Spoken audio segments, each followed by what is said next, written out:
Hello दोस्तों, आपका हमारे YouTube channel science by SK में स्वागत है। आज हम लेके आए हैं class 12 biology most important question जो कि बहुविकल्पी और 1 से 2 नंबरों में पूछे जाते हैं।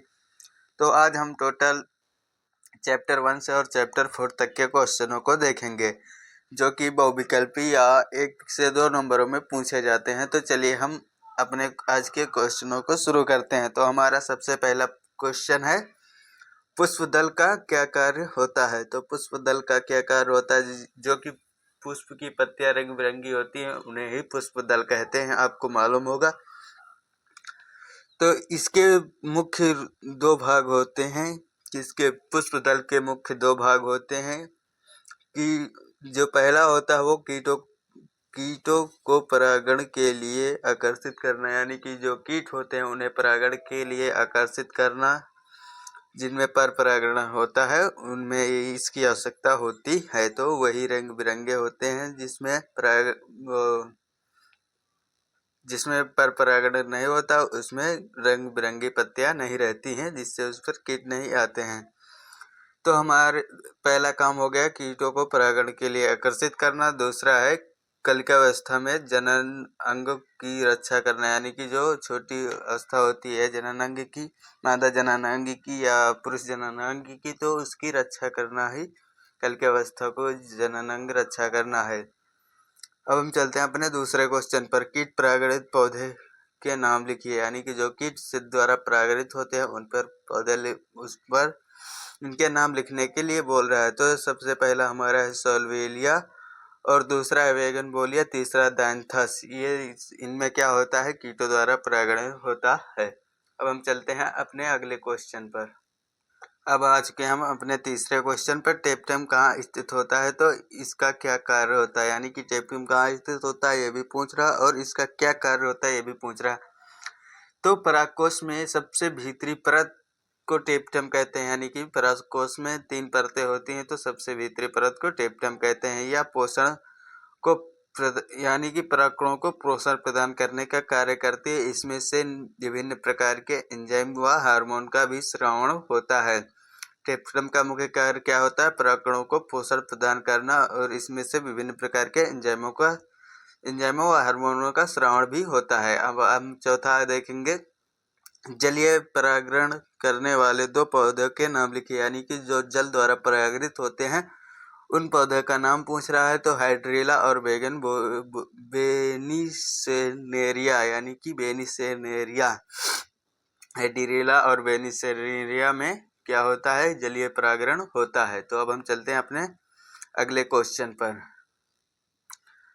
किन्हीं 2 आभासी फलों के नाम लिखिए, यानी कि यहाँ पर किन्हीं 2 आभासी फलों के नाम पूछ रहा है जिसमें बीज उपस्थित नहीं होता है, जिनमें निषेचित द्वारा फल का निर्माण नहीं होता, उन्हीं आभासी फलों की बात कर रहा है। तो नंबर 1 हो गया सेब, और दूसरा हो गया नाशपाती। 2 नाम लिखना है हमें। ये सब बहुविकल्पी में 1 से 2 नंबरों में भी पूछे जाते हैं।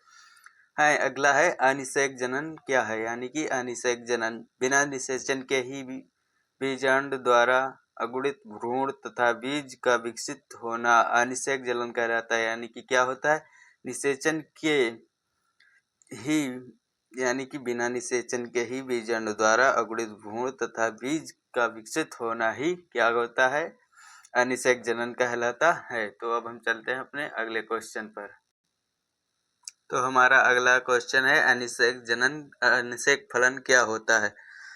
तो बिना निषेचन के ही अंडाशय से फल का निर्माण होना ही अनिषेक फलन कहलाता है। यानी कि जिसमें अनिषेक जनन में क्या होता है, बिना निषेचन के ही बीजाणु द्वारा अगुणित भ्रूण तथा बीज का विकसित होना है अनिषेक जनन कहलाता। और अनिषेक फलन में क्या होता है, अनिषेक फलन में बिना निषेचन के ही अंडाशय से फल का निर्माण होना अनिषेक फलन कहलाता है। जैसे कि केला, पपीता, संतरा आदि, इन सभी में क्या होता है, अनिषेक फलन होता है। अब हमारा 8वां क्वेश्चन है, वृषण के 2 कार्य लिखिए, यानी कि जो वृषण होता है उसके क्या क्या कार्य होते हैं। तो टेस्टोस्टेरोन नामक हार्मोन का स्रावण करता है, और दूसरा शुक्राणुओं का भी निर्माण करता है। तो हम चलते हैं अपने अगले क्वेश्चन पर। वीडियो पसंद आ रही है प्लीज वीडियो को लाइक करें, और अभी तक चैनल को सब्सक्राइब नहीं किया तो चैनल को सब्सक्राइब करें। हमारा 9 नंबर क्वेश्चन है, लीडिंग कोशिकाओं के कार्य लिखिए। यानी कि जो लीडिंग कोशिकाएं होती हैं वृषण में पाई जाती हैं, तो इनके ऊपर कार्य लिखने को बोल रहा है, यानी कि इनका क्या कार्य होता है। वृषण की लीडिंग कोशिकाएं क्या होता है कि वृषण की लीडिंग कोशिकाएं टेस्टोस्टेरोन हार्मोन का स्रावण करती हैं, जो द्वितीयक लैंगिक लक्षणों के विकास में सहायक होती है। यानी कि जो वृषण की लीडिंग कोशिकाएं होती है वो टेस्टोस्टेरोन हार्मोन का स्रावण भी करती हैं और जो द्वितीयक लैंगिक लक्षणों के विकास में सहायक होती हैं।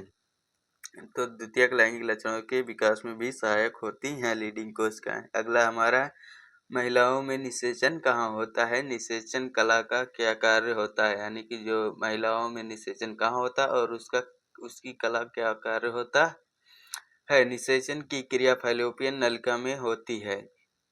तो निषेचन क्रिया कहाँ होती है, फैलोपियन नलिका में होती है। निषेचन कला अन्य शुक्राणुओं को अंडाणु में प्रवेश करने नहीं देती। यानी कि जो निषेचन कला होती है वो अन्य शुक्राणुओं, ये जैसे कि एक शुक्राणु क्या हो गया, अंडाणु के साथ संलयित हो गया, तो इसका निषेचन कला का क्या कार्य होता है कि अन्य शुक्राणुओं को और सिर्फ एक ही शुक्राणु को अंडाणु के साथ निषेचित होने दे, बाकी अन्य शुक्राणुओं को अंडाणु के पास प्रवेश नहीं करने देती है। अब हम चलते हैं अपने अगले क्वेश्चन पर।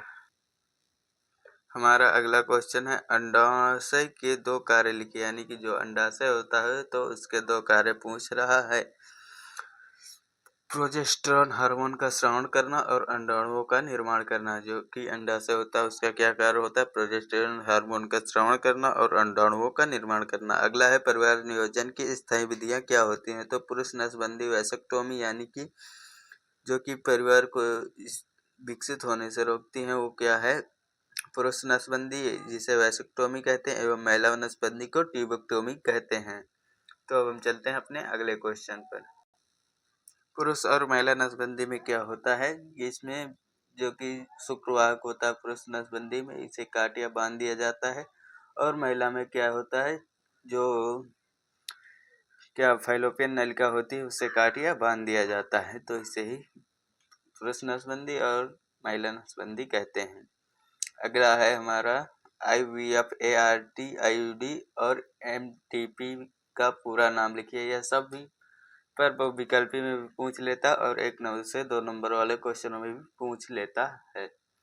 तो हमारा पहला क्वेश्चन है IVF, यानी कि IVF की पूरा नाम क्या है, इन विट्रो फर्टिलाइजेशन। IVF का नाम है इन विट्रो फर्टिलाइजेशन। IUD का इंट्रा यूट्राइन डिवाइस, यानी कि इधर सॉरी गलत हो गया था, तो इधर इंट्रा यूट्राइन डिवाइस। और इसका चौथे का ART, असिस्टेड रिप्रोडक्टिव टेक्नोलॉजी।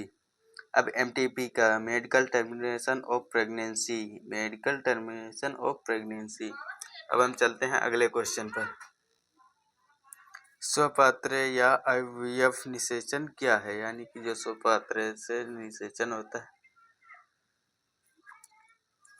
तो पहला है, महिला के अंडाणु व पुरुष के शुक्राणु को शरीर के जितने तापमान पर क्या होता है, प्रयोगशाला में परख नली के अंदर निषेचन कराया जाता है। इसे स्वपात्र निषेचन कह लेते हैं। पहले क्या करते हैं, महिला के शुक्राणु व पुरुष के अंडाणु, महिला के अंडाणु व पुरुष के शुक्राणु को क्या करते हैं, एक प्रयोगशाला में शरीर के जितने तापमान पर प्रयोगशाला में परख नली के अंदर निषेचित कराया जाता है। इसे IVF टेक्नोलॉजी कहते हैं। तो हम आशा करते हैं आपको यह सारे क्वेश्चन अच्छे से समझ में आए होंगे। यदि अच्छे से समझ में आए तो प्लीज़ वीडियो को लाइक एवं चैनल को सब्सक्राइब करें। हम फिर मिलते हैं अगले वीडियो मोस्ट इंपोर्टेंट क्वेश्चन को लेकर। तब तक के लिए thank you watching for video.